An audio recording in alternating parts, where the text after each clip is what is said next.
ایک مرتبہ اللہ کے نبی حضرت عیسیٰ علیہ السلام اپنے ساتھیوں کے ساتھ چل رہے تھے۔ اتنے میں آپ کے حواریوں نے کہا، اے عیسیٰ ابن مریم، کیا آپ علیہ السلام کا اللہ آسمان سے کھانا اتار سکتا ہے؟ تو یہ سن کر اللہ کے نبی عیسیٰ علیہ السلام نے فرمایا، اے لوگو، اگر تم مومن ہو تو اللہ سے ڈرو۔ تو انہوں نے کہا، ہم تو اپنے ایمان کی تازگی کے لیے عرض کر رہے ہیں کہ ہم اللہ کی قدرت کو دیکھیں اور پیٹ بھر کر کھانا کھا کر اپنے ایمان کو بڑھائیں، اور وہ لوگ جو کفر پر ہیں ان کا ایمان آپ پر ہو جائے۔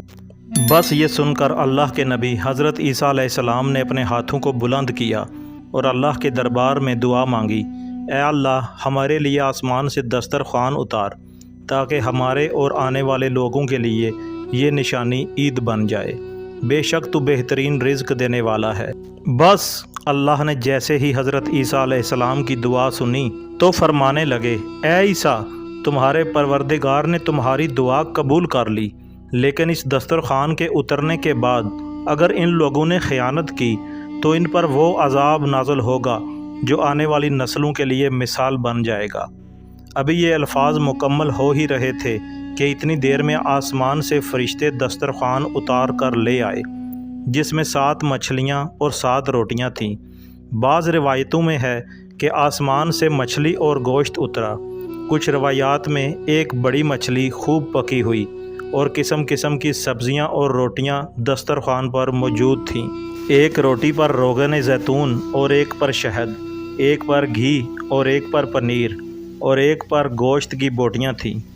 بس جیسے ہی حضرت عیسیٰ علیہ السلام کے حواریوں نے اس نورانی دسترخوان اور روٹی کو دیکھا تو ان میں سے ایک، جس کا نام شمعون تھا، جو اپنی قوم کا سردار تھا، کہنے لگا، اے روح اللہ، کیا یہ دسترخوان دنیاوی کھانوں میں سے ہے یا آسمانوں کے؟ اللہ کے نبی حضرت عیسیٰ علیہ السلام نے فرمایا، یہ دسترخوان نہ دنیا کے کھانوں میں سے ہے اور نہ آسمانوں کے کھانوں میں سے، بلکہ تمہارے پروردگار نے ابھی ابھی ایجاد کر کے تمہارے لیے اتارا ہے۔ پھر آپ علیہ السلام فرمانے لگے کہ خوب پیٹ بھر کر کھاؤ اور اس میں خیانت نہ کرنا اور نہ ہی کل کے لیے ذخیرہ کرنا، ورنہ اللہ کا عذاب تم پر آ پہنچے گا۔ لیکن افسوس، وہ لوگ اس کھانے میں خیانت کرتے ہیں اور کل کے لیے ذخیرہ بھی کرتے ہیں۔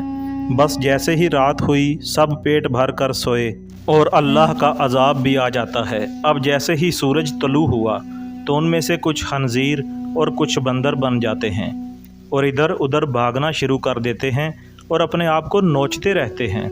اللہ کے نبی حضرت عیسیٰ علیہ السلام نے جب ان کو دیکھا تو اللہ سے دعا کی، تو یوں تیسرے دن وہ سارے اللہ اور اللہ کے نبی کے نافرمان دنیا سے مر کر فی النار ہو گئے۔